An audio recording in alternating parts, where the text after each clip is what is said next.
up a seat to the bar and join us for another episode of McAnally's Pubcast, a podcast exploring the fun and fantastical mind of Jim Butcher's The Dresden Files series. Hosts Tansen, Jess, and Maggie bring you another round of literary analysis on this immense, immersive, and colorful environment inhabited by Harry Dresden, the world's only licensed private investigator and professional wizard.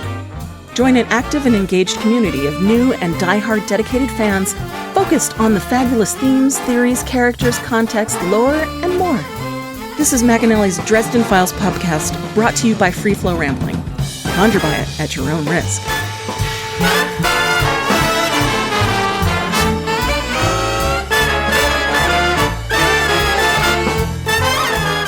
Welcome to the McAnally's Pubcast, brought to you by Free Flow Rambling. This is episode 1330, Shut Up and Dance, where we are covering the novel Deadbeat.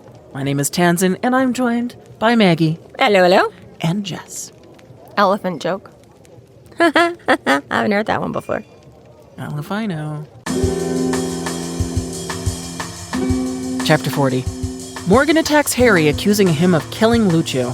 Harry defends himself and tries to reason with Morgan, and finally, in an act of desperation, drops all of his defenses against Morgan's attack. What the fuck? So you thought shit was getting real last chapter. Now it's really getting realer. Now we see the earth magic fly. Now it's really getting... Morgan's a little pissed. We know from book one how scary Morgan can be and how scared of Morgan Harry is/was. And this is him with unbridled rage. And this is a full 100% Unleashed. You did do this thing that he is accusing you of. Technically speaking. The Justin thing was justified. I can see right now why Morgan is really, you motherfucker. Well, yeah, like you say, right? And I understand. We like this one. This one we like. Why? Why? We met this one. But yeah, exactly. It's and I understand why he doesn't want to take a moment to be like, so what was your reason for doing that? Right. Sorry, real quick. That's a good point, Tansen. What if we would have liked Justin? If only he'd had a chance. We only really have Harry and Elaine's version of events. And I'm not listening to shit Elaine says. And Harry is an unreliable narrator. So you find out in book like 25 that really it was all just a big misunderstanding. Good guy the whole time. Really? Somebody had swapped bodies with him. It's actually really funny that, Mab wasn't like, I was friends with that guy, you dick. Like, there isn't just, even, okay, fine. We discussed in the last episode. Good guys, quote unquote, weren't friends with him, but, shouldn't have a bad guy then walked up one of these days and been, yeah, we went way back, and then we'd have some, justification here. Again, book 25, Mab is like, so that's why I've been messing with you for the last 30 years. And maybe, Faravax is that was my bro. So I manipulated you into everything, yeah. Anyways, yes, Morgan is justified in this moment on a technicality. On a technicality, because, yes, he definitely 100% saw Harry shoot Luccio. Mm-hmm. And, again, you'd be like, okay, this is why we have, trials and things. Let's hear your side of the story. And I get why you don't, but also it's really important that you do. And, like Harry's bit about the book, I mean, technically you're not wrong, but also technically you're not right. Yeah, and Harry just runs. Harry's like, no,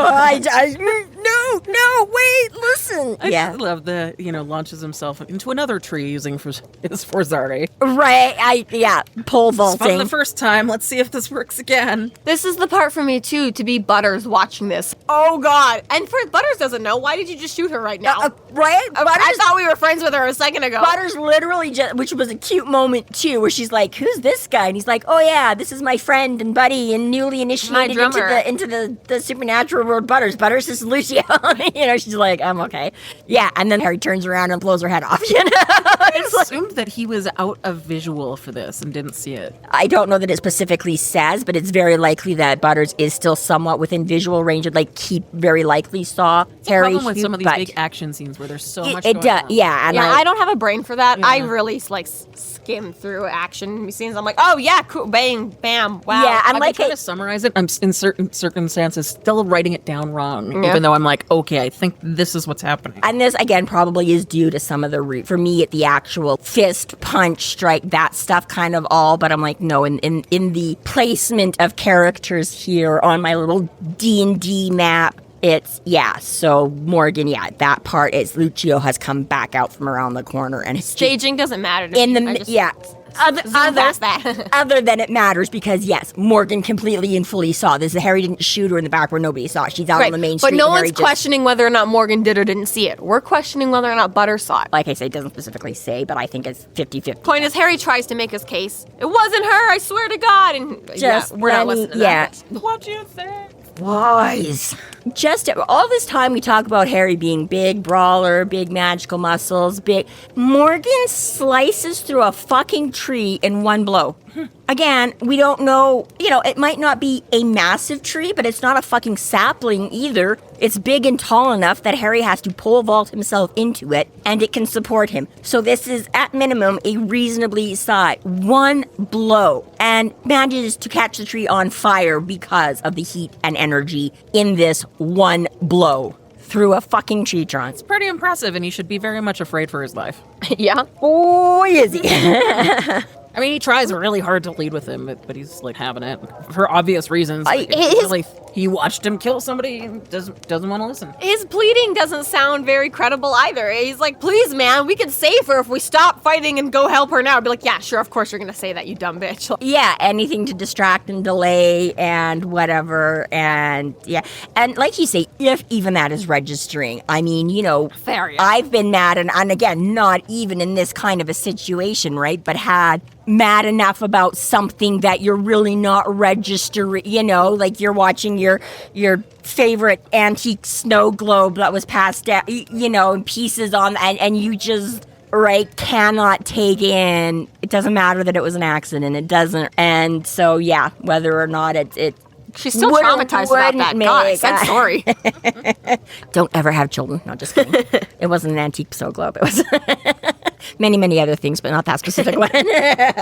Literally, the only thing I ever remember is Mom carrying her mug outside, putting it on top of the car, and it making it all the way to John Laurie before it flew off and shattered. Yes. Yeah, from the Huntington house. From Huntington, yeah. The good news is, though, it wasn't an antique. My sister had given it to me, and it was a really cute, and it was, I think, one of the first times it was so dumb, too, because I never took, just regular, ordinary house coffee cup mugs in the car with me, because that's, you take travel mugs and things, and I just didn't, and I had a friend that all the time, when she would leave in the morning, would literally take her cup of tea. And I just didn't have, a travel mug handy. And I was like, fuck it. She does it all the time. I'm like, I'll just take, and literally and I don't very often stick things on top of the hood of the car, right? So the one time that I take smash the super cutie little, crazy. But yeah, so he's now dropping out of the tree and literally backpedaling and running around, flailing his arms, going, don't catch me, Like they do this at least until Sue intervenes. What he runs to see.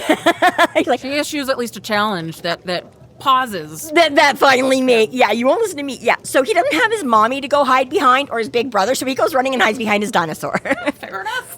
Fair enough. And it's cute too, where he's like, I don't know, savvy, sophisticated necromancers can probably telecommunicate this. He's like, no, I can't. I had to run over and touch her and be like, Sue, save me. And Sue goes, and literally, again, the second or third time now that she literally has frozen someone in their tracks from this supersonic roar. Here's where we get to see Morgan, how committed to in dealing with injustice that he is, that he's willing to die. And should be. Harry, you don't have time for introspection right now. 14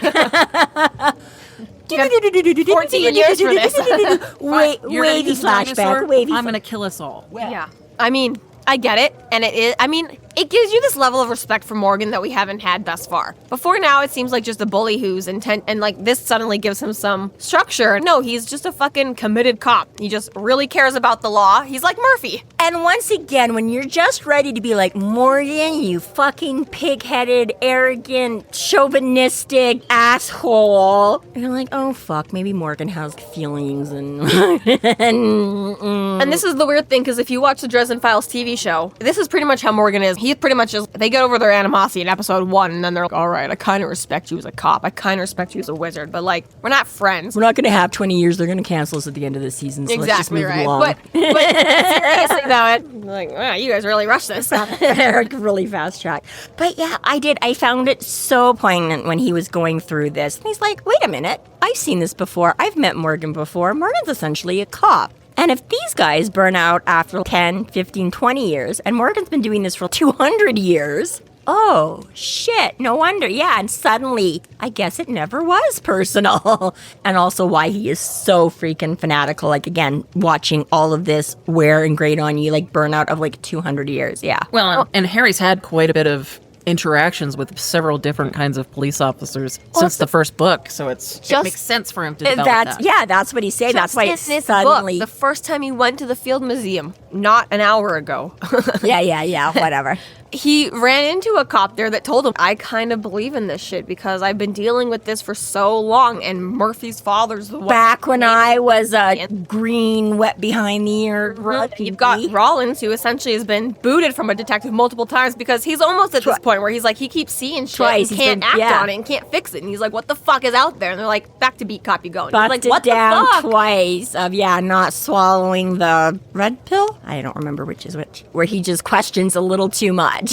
and antagonizes his superiors a little too much. And they're like, all right, yeah. And I mean, that's kind of the three avenues you've got there, right? For cops like Murphy, who get shuffled off to SI when they fuck up, at least they get to know the truth, but it's up to them to, you have to deal with some hard situations, but at least you're getting the truth out of it, and you get to be the one to paint it. Well, again, this is the make it or break it. Well, yeah, but... So either you're going to make it and everyone's going to think you're just a loony nutbag. But people like Rollins, they're not even getting that chance. They're just getting, you know what, you're not involved, no one wants to involve you, just bump down the line. People like Morgan, there isn't even anywhere to pretend. You just already know everything fucking sucks all the time. You don't even get to then go home and write a fake report and justify it to yourself. Yes, yeah. Fair, you're right. Nobody's sugarcoating that monster mask for you. That's, And it does give you a little bit of a compassion does. for Morgan. And all of a sudden you go, I guess.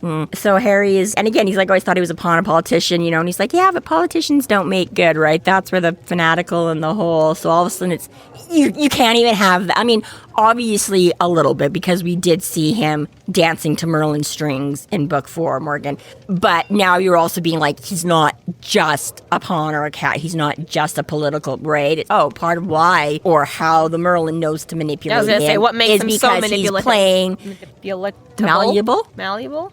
Manipulate. Susceptible. Yes. Susceptible. Oh, there's a word. Yeah, but right. We'll use that one. Okay. There's where Merlin can get a good handle on him. While he's trying, Harry basically then comes down to it and be like, okay, well, I can fight him. And, right, okay, what are we down to now? So we don't know if Lucio's going to make it. Yoshimo's down. They've got this many players left. We've got to do this. Where one of us is going to take the other down. So I'm like, if I take Morgan out or Morgan's definitely going to take me out with him. So then we're both gone. If I just take Morgan out or whatever, then there's no, he's the one who has the experience. So if I just let Morgan kill me, Morgan can still go rally the troops, because Ramirez and Kowalski and whatever, right? He's like, they're really green too. And yeah, I've done some of this, but I'm not a leader, commander kind of, right? I don't think I can do it on my own. I don't know if I have what it takes to, right? So yeah, he basically is just like, I'm just going to lay down my sword. And just, again, I'm going to just, for the greater good, I'm going to bite the bullet. I don't mean to compare everything to Harry Potter, but it's just that it has such a long track record. Common hero theme, and right? It's just, and like Harry walking into the forest, and it's like, all right, no invisibility cloak, drop the stone. Don't want everybody else to die. I'll just, he takes out me, forest. It's going to end it, right? And he does. This goes on for like a page or two where he's just very slowly coming to terms with it, where he does do that whole take a deep breath, like you said, drop the shield, drop the staff, hands at the side, standing there trembling in fear, knowing that I'm about to die. And he's still like, think of Gravane, think of Gravane, think of Gravane. Yeah, he's like, okay, I can take out somebody. Yeah, who else can I do to help even this fight a little bit more? And this is even more of that strategic death curse thing, because he's like, I probably can't take Cowell, so I'm going to help him with Gravane. Good luck, guys. Right, yeah. Yeah, at least somebody, right? Can't take everybody. Who can I? Yeah. Yeah, and it again, is that thing of like, no, Harry, but at the same time, I'm like, he makes a really good case. And it's funny, considering a couple of chapters ago, and his this is it, his subconscious, we're just going to go commit suicide otherwise, and all those, right? And Harry's like, no, I'm not, right? And but now he's passed on the information, right? This is the thing, is that now if he dies, it's not going to die with him. Now they still have a chance at stopping this. So now it's almost like, okay, well, now I can't, right? Well, I wasn't going to just, but now again, why I question the subconscious making that point about, like, if you don't live, it's on your head for everyone who dies after you that could have received your help. And it's like, that's kind of an unfair thing to pin on a person because you don't know when your time is, but You're going to get hit by a bus, yeah. In this time, it feels like, that conversation that happened with the subconscious, it felt very much like, yeah, that's not the right way to do it, so you are responsible for it. Whereas this is the right way to do it, so you're now not beholden to those lives. Well, as long as you do it the right way, yeah, it's not pinned on you, even though in reality it shouldn't be pinned on you in any way, case, or form at all. But based off the situation and the again, though, yeah, it's stakes making that choice, right? And that he's like, you can just choose to opt out before help, or you can try to help and be there. Yeah, you still might not make it, but you've made right. And I think that is where the difference is, that before, right, it's your sabotage, right, your fear of success or whatever, right? If you just fail, if you never try, you can't fail, whatever, right? Whereas here, it's like, yeah, no, you're right, those people still aren't going to come to you, but it's no longer through fault of your own. You didn't choose to take yourself out. You are trying. You are literally backed into a corner here. You don't want to die. Morgan's going to take you out. And if you, this is the question of the could stop him, interference, but though. if you stop him, now you're still doing that many more other people to death automatically, right? Whereas if you leave Morgan alive to attempt to stop it, he might still be able to. So, well, I really like that line where when Harry and Morgan are going, he's like, damn it, man, thousands of people are going to die tonight. And Morgan's like, and you'll be the first. It's like, yup. Oh, man. It sure will be if this is how we're going to go with things, if this is how this is going to play out. Yeah, and I think that's the thing. I think it's that narrowing of choices. Like, yeah, Harry had 6 choices. Now he's got 2 choices. Mm-hmm. Right, now... brings it back to that moment of Butters standing there screaming, Harry! And you're like, holy fuck. Yeah, so, the fucking movie you're watching sucks. Right, well, and exactly, right, doesn't, right? All of a sudden, yeah, sees Morgan go whack and just start chasing Harry all over the place. And Harry the fact that he still stays in beat drumming, even when you're going to watch your friend die because you know that means the dinosaur is unleashed. Butters, fuck you, Thomas. You owe him such a big fucking apology. No shit. Right? Holy fuck. Right? Butters is the fucking man. You made him some pancakes and you fucked off. Where the hell are you, Thomas? Like, yeah. Yeah. And this is also really quick, have nothing to do with it, and obviously I understand why Jim Butcher would make that choice, 100%. I'd be pissed if all day long not one of these motherfuckers has told me happy birthday. Famously born on Halloween. Everybody knows that about me. You all know my mom. You all know it's my birthday. Fuck all y'all. You're just here to kill me? You're not even going to say happy birthday, Harry? I've gone through my documents 1,000 fucking times. Now, you talking about, like, the bad guys or just, like, the wardens? The wardens. Just, okay. I was like, guys should know too. I know. You too, where you're like, corpse taker's like, I'm going to kill you, but hey, happy birthday, man. Like, yeah. Okay, yeah. See, it's definitely looked up his birth certificate. You know what? I've been at my job a couple years. Nobody's wished me a happy birthday. So, coworkers are just dicks sometimes, you know? Some of them, other people have gotten big happy birthdays and it's been acknowledged. Other ones, yeah, so, you know. My coworker, my boss actually specifically, I was like, isn't your birthday in November? He's like, no, September. And I was like, we missed it? I'm so fucking sorry. And then he mentioned, he was like, yeah, today's my girlfriend's birthday. And I was like, I knew your birthday's the day before your fucking girlfriend's. I fucking knew it. Because he's told me that before. I was like, you motherfucker. And I brought cupcakes in last week because I was like, I'm pretty sure his birthday is this week. Yeah. And I brought in cupcakes for him. And he was like, no, you're like a month late. And I was like, fuck, I can't believe I did that. And I was like, I got you. I got you. Ah, bastard. Yeah, nice try. I knew it was inevitable that one day I would die, but I didn't want to watch it coming. Right, again, he's like, yeah, I chickened out right at the end. I have to make this choice. Which, again, it is different. It's because I think there's more time to think about it, right? It's not even just like suddenly jumping in front of a bullet. Or, right, is that he's had time to process this all, and he has to make that conscious decision. Like, you can't defend yourself because you will leave more people. This honestly is like Doctor Strange going quickly through every single timeline. Yeah. Saying the one to Tony, and then, bye, I gotta go. This timeline only happens if I'm gone. And for Harry to basically think of every single one of those timelines and be like, I gotta go. It's devastating. It's devastating. Really and I don't blame him. Like, again, I like for all his matches, but like, again, in the heat of the moment, he can be like, yeah, I will stand up. But now that he's like, okay, yeah, I'm like, I don't know that I would want to see it coming. Well, and we have to say all this out loud because we're a podcast. There's no visuals here, but Doctor Strange didn't say shit. He held up one finger. Harry's not saying shit now. He's just standing there in cold silence, waiting to accept this. It's way more poignant than just this, I am going to back down and let you kill me because that's the only way to stop them now. Like, either way, I'm out of this fight, so I have to leave something. I'd love to see Dresden File movies, but they can never do it justice. Yeah, no, like I said, I think we were talking about it once. I'd almost have to be like graphic anime or something just to be able to get some of the visual whatever, right? I just think it would cut way too much. There's just so much in these books. Well, that too. Oh, yeah, that was my problem with the Harry Potter movies and stuff too. It's like, And you'd have to definitely do a TV series, but that's just, you'd have to have like a most insane I know, I need like budget for HBO. Yeah. Big budget movie. And they already tried that. Big movie budget, but on like a TV show that, No, I know, it's always so big much budget they have to that cut they out. use talking sticks. It's a choice. It's a choice. It's way more subtle, guys, so it'll work better for our modern wizard.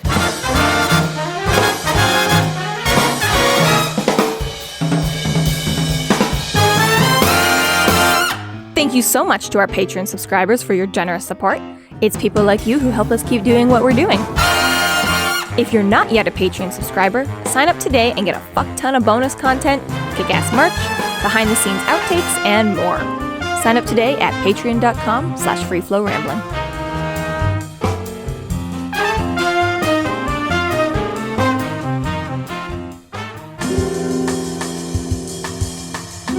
Chapter 41. Ramirez and Luccio in her new body come to Harry's defense and get Morgan to stand down. Ramirez and Harry make a quick plan and ride Sue towards the Vortex to stop the Darkhallow.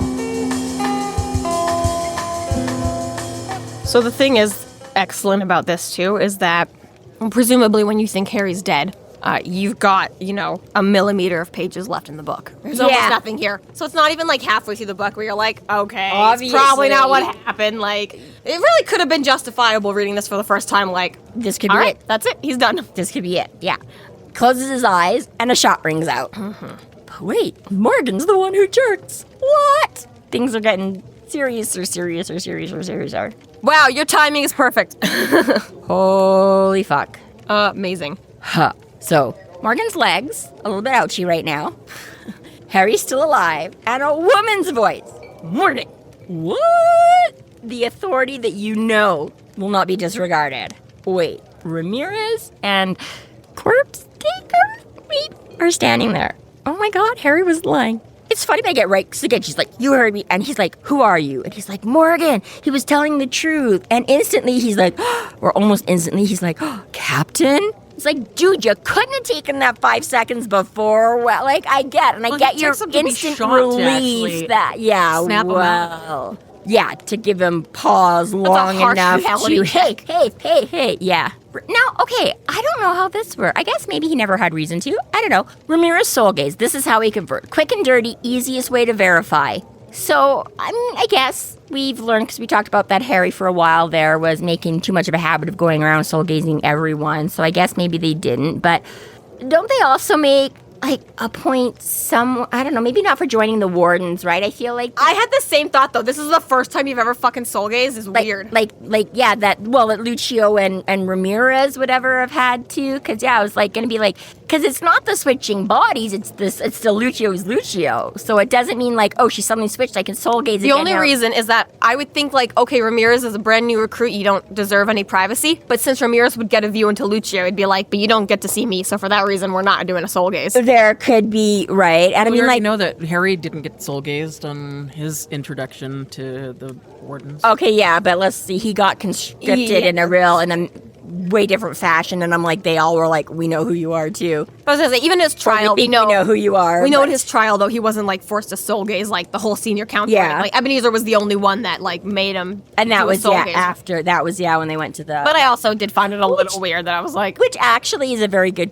I mean, again, other than the damaging effects of, I suppose, because that's actually a good reason. Why don't they soul gaze some of these guys? But I'm like, oh, I guess for the ones that actually are rotten, that's a lot for the Merlin or somebody to take on. Right, and then right. let me just Put that for yeah, he's back. Yeah. But I maybe it's also potentially like Castiel grabbing Dean Winchester out of hell, and like when he got yanked out, he was basically reborn, so like his virginity was intact again.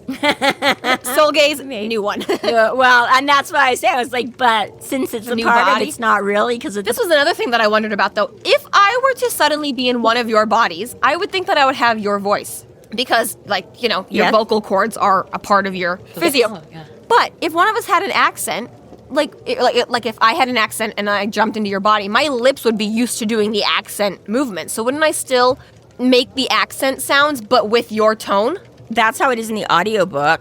So when Marsters is doing it, when he first confronts Corpse Taker, she's like talking in the Italian accent, and she's like, okay, she's dead, let's go. And then when Alicia starts talking to Harry now, she still has the Italian accent. So I would think that, yes, if that's how you're used to saying, like, yeah, you're the timbre, the tone, the alto, bass, soprano of your voice, I think would stay the same. But I could see that, yes, if you talked in an accent, you would talk, right? Again, if I jump into her body, I'm not going to suddenly start talking German. I'm still going to, because I only know how to speak Canadian words. Yeah. I'm still going to say Canadian, pronounce them the way I do now. I felt that the audiobook was not the same. I thought it was, like, quite different. I just... Honestly, maybe I just don't have a good ear for it. I don't know if I 100% love Marster's Italian accent, and somebody with a better ear than me would have to tell me if that's just me or if. Do you know how hard it is to be an American playing a British playing an American? Okay, absolutely. I'm not going to argue with that, and I know I have to throw Italian in there somewhere. Yeah, I just again, I am not good. I got to phone up my Italian friends, I guess, and be like, hey, talk to me for a minute. But yes, I just noticed that physicality versus what's attached to the mental thought process. Yeah, right. Yeah. I mean, yeah, like you say, right. Just because you put them in your body doesn't mean you suddenly know a new language, right? But for me, I just more or less that Marsters made them both talk in an Italian accent. So again, I think like Corpse Taker, because Corpse Taker was trying to play a role, so that's why she would have continued talking. That one's fine. Sorry, that was my point. But yeah. But I think it's fair that Alicia still would too, because Lucio's like, I'm still Italian. I will say, so despite whether or not there was reason that Ramirez should or shouldn't have, I can conceivably see in all this time that by this point, Morgan and Luccio would have, on purpose, by accident, at some point done it. So it does also make it harder in a way that, like, Morgan wouldn't necessarily have been able to verify the same way, because I don't know that avenue would have been open. But the new guy. Yeah, so, like, even if he'd had a moment to stop, and, like, even if Harry was like, no, right, he would have had, again, to do it on, like, gut instinct, like Harry. That works other than just the plain old human, tell me something that only Luccio would know about me. Because if they've known each other that long, surely you've got secrets, like... Well, yes, there is that, yeah, but in a whatever, right, but... There is... as we've said 1,000 times before, it doesn't feel cheap. Morgan's reaction is totally justified, quite frankly. And at the same time, Morgan could have taken more steps to be sure. But it's very quick of the mail. Don't let Harry get away. He just fucking killed your boss. How dare he fuck that motherfucker up. I get all of it. And thank God Ramirez also acted quickly. Yeah, thankfully he's like, okay, well, if Harry's in the wrong, Morgan's chasing him down. I'm gonna go check on this person, and if it's Corpse Taker... To be fair to Ramirez, if it's still the Corpse Taker on the floor, make sure she's dead. She's still wounded and incapacitated, and you should be able to take her on or take her out, whichever way you and exactly if it's not, maybe you can. So thankfully there was extra people around, and yes. And this groveling moment from Morgan is just like so 180. He's like, oh my God, I'm so sorry. I should have come over here. I should have made sure we could have been performing first aid. I just thought I saw... Which again would 100% be right. Like if you're like, oh my God, you'd be like, you're so certain that I don't believe it. And then all of a sudden when it is, be like, oh my God, now you're like I could have still saved you. Yeah, It's kind of nice to see like that Morgan really does have to like take his place in the chain of command.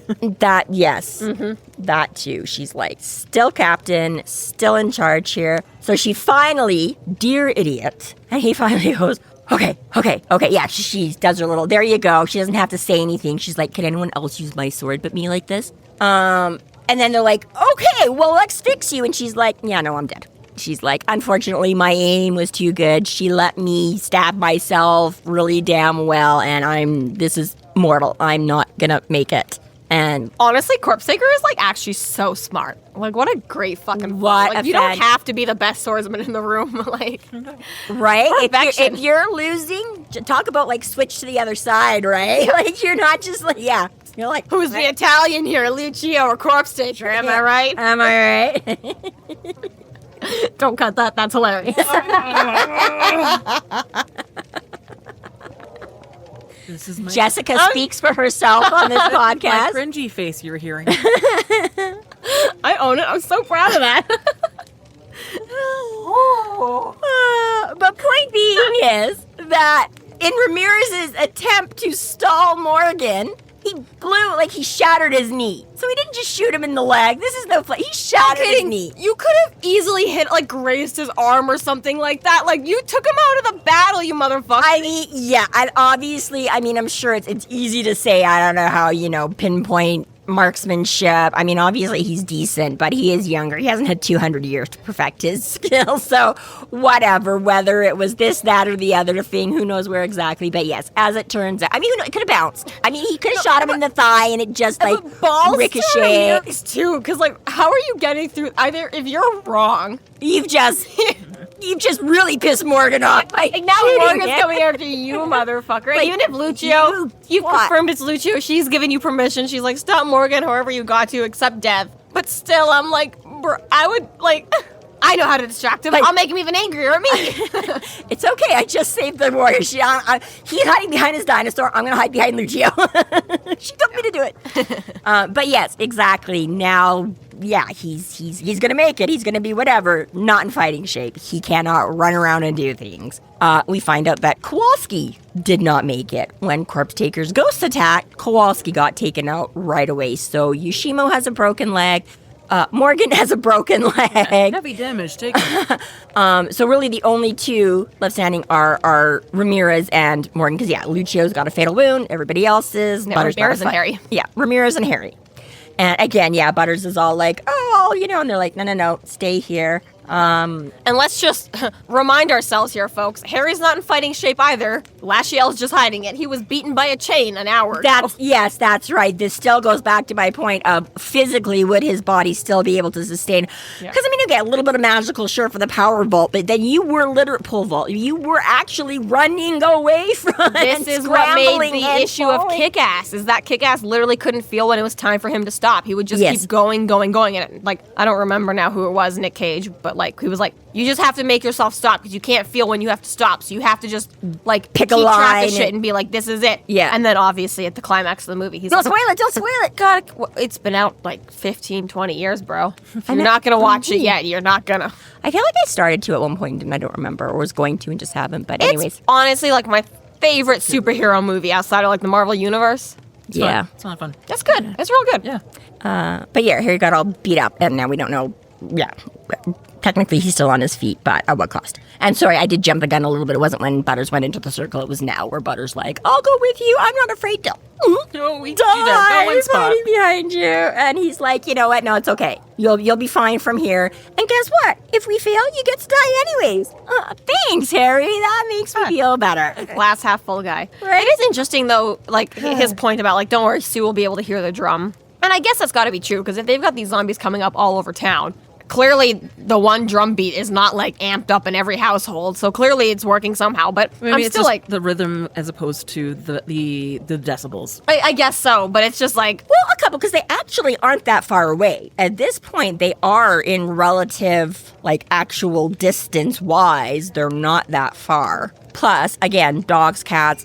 Sue maybe has, a lot better hearing than we do, kind of Chickens. a thing. Chickens, right? I don't know what chickens' hearing is I have no idea either. I'm just going to say almost all other animals have a higher sense of hearing than we do, so I'm going to maybe assume that that's the case with, right? Eardrums hadn't been evolved yet. I don't know, but she's also really big, right? The bigger the ear, the more sound you can take in. Does I don't think so. She might not have a big ear as such, but given the fact that she's just 20,000 feet tall, it's automatically good. I have no idea. I feel like she lets you're above the decibels. You can't hear shit that's happening around your ankles. But also the whole town. There's so much wind in your ear. Well, that's true. The storm wind is really fucking noisy. I was gonna say again, we've got this unnatural calm and quiet over the city because everything's gone out and everybody's at home hiding, so there's not all that usual background noise. But who knows? Who cares? Whatever. They're like, yeah, she'll hear you. It's fine. He's got asking questions. He's got a really big bass drum, right? It's yeah. So they get to go, and then there's every cloud or every silver lining should have a cloud. Thank you. Yeah, and he's like, let's go, and Ramirez is like, I get to ride with a dinosaur with you? Fuck yeah! This is the first time we really get Ramirez and their whole back and forth. It's every single line is so quotable, but it's so perfect. And to the point where Ramirez is almost more snappier than Dresden. Like, he's even more into it. Harry's a little bit battered and bruised and tired now, and Ramirez is like, yeah, motherfucker. I think I put a little note here. Ramirez is all confidence and swagger. Like, Yes, love it. Absolutely. Yeah, he's fantastic. We love Ramirez. Yeah, Harry knows, again, he's not a lot older than them, but he's been beaten down. He's a little more world-weary, not to mention, in this moment, the actual physical weariness and that, right? Yeah, Ramirez still all full of piss and vinegar. Jokes that he could just, seduce Kamori. Oh, yeah, it's like... She's not ugly, is she? Because I'll just seduce her. That's the thing, is like back and forth through all this really great banter, and you get Ramirez's personality really quick, and you're like, this guy's super fun and awesome. You also get this, by the way, you should know, basically everyone, under 40 in the White Council thinks you're super fucking cool. And Harry's like, really? What? Really? Do you like me? Seriously? Yeah. That's cool. Yeah. And under 40 in the White Council, not much when you're dealing with people that live up to 500 or whatever. Literal babies. But now they're all dead, so this is basically the only people around. They're suddenly the majority. I don't know. A bunch of those guys got wiped out in this thing too, but... Again, we're only talking wardens here. There's a bunch of apprentices that didn't do shit with this war. Yeah. But it's very interesting, because the reason that comes up is he's like, Harry's like, thanks for coming to my aid. He's like, I was right there. I heard you. And he's like, you believed me? And he's like, yeah, we've heard a lot about you in the council. We hear things we know. Again, we grew up in your era of it, not everybody else's coming, right? You know what I mean? We didn't have all those other... We didn't know Dumorn. We're not friends with that guy. Right? We're not old school. We weren't raised in the Victorian age with Victorian sensibilities and blah, blah, blah. And exactly, right? They're like, yeah, somebody that takes a different way of looking at it. Maybe there's another side to this story, right? Yeah, Gen Y millennials represent. Right? So that's, it's kind of a cool thing. And I think it was, again, right, we talked about Harry, is a little bit his infamy and his reputation is leveling up. And this is a whole one that is totally not even crossed that, right? He's sort of oh, okay, I'm monsters, bad guys, I'm doing, oh, you guys, right? But just knowing that there's wizards that are on his side is crazy. Well, yeah, right, okay, Billy and the Alphas are my allies, so, okay, I guess you view me in this way or that way, I kind of, right? But yeah, exactly, right? The thing is that you don't want to know shit about us, but we all know shit about you, right? The wizards kind of know both sides of the story, All Billy and George, again, is, our good friend Harry Dresden, It's a little bit one-sided and unfair, because all these people that are like, well, obviously everyone would be on your side if you would just explain it to them. But it's a little bit more vindicating for the wizards who are like, no, we actually do know both sides, and we still think that you gods stiffed. Yeah. Well, it's almost a little bit, gives them, kind of that super celebrity status or whatever, you know what I mean? At the time, maybe when you're I don't know, I'm not celebrity status, I don't know exactly how this works. Or it's at least validation. But that's what I mean, is that he's not, right, he's just, his private life is his private life, right? And I think, again, a lot of celebrities, right, they don't necessarily want their lives splattered all over or whatever. They just, I'm like, hey, I'm just doing my thing. Yeah, I have a mom and dad that I visit. Yeah, I have a best friend that I hang out with. That hasn't changed, right? I still know, right? But you suddenly now have millions of people worldwide that know who you are and want to know about you and want to be your friend, kind of a thing, right? And Harry has not thought about that, right? Sure, he's like, well, yeah, my friends and my group, and sure, they think about me or they know about me or I don't, but yeah, he has not realized the ripple effect that exactly, it's not just your group of people that know you, right? It's yeah, remember that council we had 3-4 years ago where you showed up in your bathrobe? Yeah, man, I was there. I was still an apprentice. That shit impacted me. And, right, you might not be oh, I'm a nobody. I'm Ramirez is saying that we were there when you got tried for Dumorn's thing. We were apprentices then. Some of them, yeah, who, again, would have also been that kid, because he says that Ramirez is only slightly younger than him, so if Harry was 16... Yeah, he was 13, 14 or something like that. Whatever, right? Exactly, we know, right? Okay, well, Harry started getting trained, between 10 and 12 or whatever, right? So, oh shit, yeah, Ramirez was conceivably that young when somebody started training him, right? But he wasn't kept separate from the whole thing. He did know the council existed and was But that's even crazier because, teenagers are one thing, but younger children typically, believe what their parents believe or their teachers believe. So for them to have witnessed this trial and still been I don't know, I don't like watching my fellow children getting murdered. I'm going to have different opinions growing up. And there is that, yes, you're right. We are a lot of us are a product of how we are raised. But then again, history has only ever changed, society has only evolved because, again, somebody eventually says, just because this is the way we've always done it doesn't mean this is the way we should keep doing it. I right? agree. I just think So a bunch there's of that. 10-year-olds would have been scared of Harry. Yeah, but I can also, maybe they were at the time, but then when you grow up and look at the bare facts of it, right? I can also view it a little bit as like, you grow up listening to all your parents' music, and to a large degree, you end up loving that music too, but you also end up developing, right? You listen to all the new music coming out that's your, right? And the rest are like, oh, that newfangled kids' music, I don't understand what they're saying, and right? You know, like, honest to God, I know a lot less current pop music than I do of what I grew up with and what I still listen to, because, right, you know a whole lot more of that because you're more interested and more on it and more, right? I'm like, I'm getting past the stage where I care what the teeny bopper or new music is, right? I'm like, I'm not trying to relate to teenage angst anymore. But, you know, kids coming up through it are still, right? So that kind of a thing too, right? Where they're like, yeah, you don't know what you're doing. No, trust me, Dresden is cool. Okay, he's the next Madonna. It's the new Taylor Swift. Is right? You know what I mean? Yeah, like Harry. Lawrence Welk is cool, Mom. Okay, that's fine. But trust me, you don't. You know. So I think there's still that balance of you get some of your parents' input in, but I mean, even just. Like, I could say more. I'm just saying, like, I like to see that it is happening Yeah. even within, you know, because, you know, the Wizard has been shown to be incredibly prejudiced thus far. Yes. I mean, it's a lot of infighting, and it's a lot of, we are our own one-man island, and that's it, and... It's a lot like religious indoctrination in that, right? You know, I mean, the Wizards have the set of rules. This is what's right or wrong. These are your 10 commandments. This is how you have to do it. And yeah, you know, on the whole, absolutely, you can say that broken down to its bare bones, the things the Catholic Church, for instance, particular, sure, right? We've said it before, don't cheat, don't steal, don't lie, don't murder. If you marry a vampire, it has to be an elopement, because we'll never agree on a venue. Exactly. But again, as so many of us, so I'm like, yeah, I was raised, but I can now, again, I'm like, sure, I like hardcore or blindly enough. When my mom told me when I was 10, I was like, oh yeah, sure, right. Sex before marriage, oh my God, no way, that's horrible. Everybody's a slut, everybody. And then you grow up and you're like, oh, yeah, no, I don't know if I feel that way, Mom. I don't know if I see what you're saying. There's, you know, you should be respectful. You should be safe. You should be smart about things. But I don't necessarily believe that, yeah, my soul is going to burn your house out, right? But I'm like, it's same, right? Like, it sounded great then. Now, I don't know. But anyways, point being is, he did listen. He's got a whole new fan base he didn't know was out there. And now they got to get down. He's got to give Ramirez the lowdown on who they're going up against. Yeah. Which really isn't that bad. I mean, it's, you know, Cravain, Cowell, Komori. Simple enough. We've, you know, have fun, right, basically. I mean, divide and conquer, essentially, hopefully, we hope. Right. Let's just, I'll do this, you do that. Keep your fingers crossed. So yeah, he's cocky, he's confident, but Ramirez is smart enough too. He's not just completely foolhardy. This concludes our episode 13.30, Shut Up and Dance. Thank you for listening. You can find us online at freeflowrambling.com and McAnallys.ca. There we have links to our other podcasts, social media, and other fun tidbits. Please subscribe if you like what you're hearing, and please consider supporting us through Patreon to keep the magic alive and to see more content. We are Free Flow Rambling. Conjure by it at your own risk.